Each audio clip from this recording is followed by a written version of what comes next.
So how do you teach an entire religion, an entire worldview, in just one single conversation?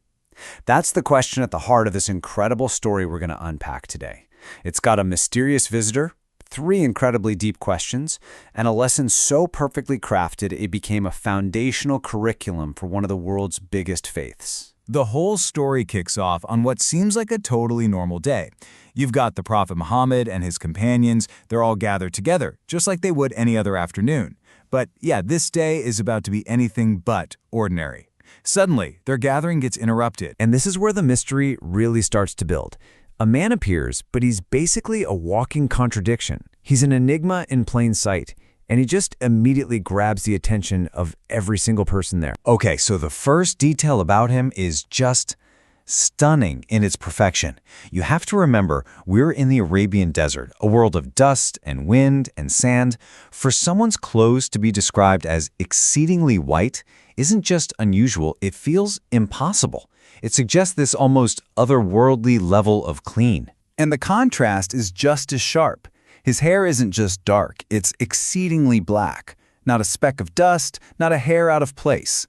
This doesn't sound like a real person, does it? The whole image is one of perfect, stark, and very deliberate order. So here's the first real puzzle. In that time and place, you're one of 2 things, a local or a traveler. And if you were a traveler, you'd expect him to be dusty, tired from the journey. But this guy, he shows absolutely no signs of it. Which leads us to the central contradiction. He can't be from out of town, right? Because he's perfectly clean. But he can't be from the city either, because nobody recognizes him. It's almost as if he just appeared out of thin air. The question hanging in the silence is just, who is this person? Now this man, he doesn't waste any time with small talk. He walks directly to the prophet, sits so close their knees are literally touching, and just starts his interrogation. His purpose is clear from the get-go. He is here for answers. He starts with the most foundational question you could possibly ask. Not, who are you or what's your deal, but tell me about Islam. He's asking for the blueprint, the entire framework of the faith. The prophet's answer is incredibly direct and practical. He defines Islam not as some abstract philosophy or a vague feeling, but as a set of 5 core, observable actions. This is the what you do. So these are the famous 5 pillars. They are the essential duties, the things you do. And after the prophet lists them, the stranger does something really weird. He says, "You have spoken the truth." I mean, how strange is that? It's like a teacher confirming a student got the answer right. You can just imagine the companions looking at each other totally baffled. Who asks a question and then grades the answer? But he's not finished. Not even close. He immediately moves to the next level, peeling back that first layer to get to what's underneath. If Islam is the what, this next question is all about the why. Now tell me about Iman, or faith. He's asking about the internal conviction. What is it that you have to believe in your heart that drives you to perform all those actions we just talked about? So Iman is the internal part. It's the engine of belief that powers the vehicle of your practice. It's the core set of truths you have to hold inside to make all those outward actions actually mean something. And again, the prophet just lists them out, super clear.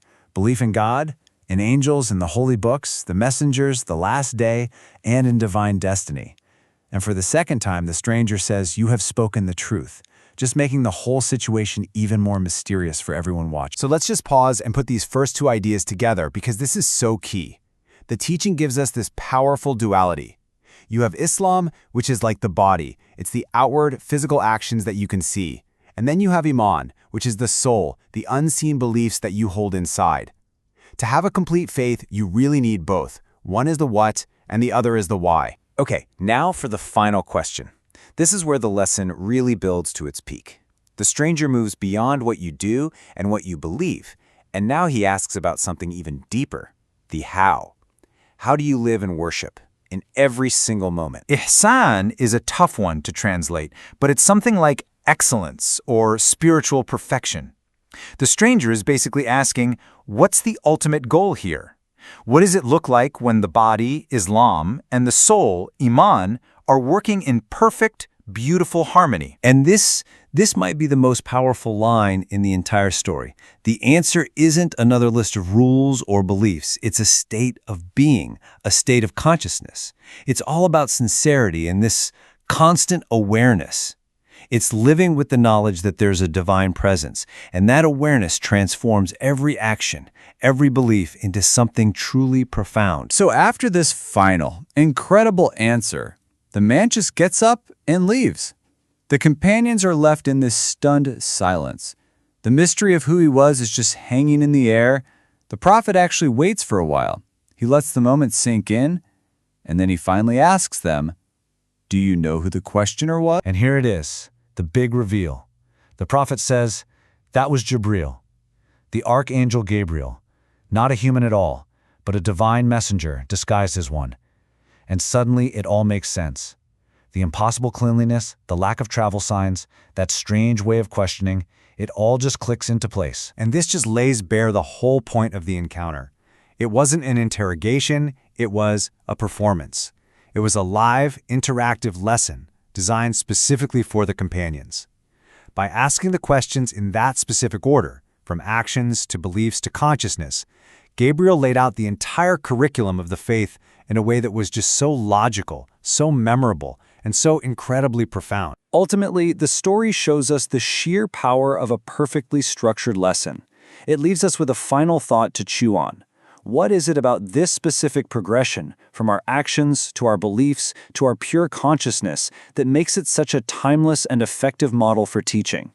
It's so much more than a story, it's a masterclass in education, all delivered in one unforgettable encounter.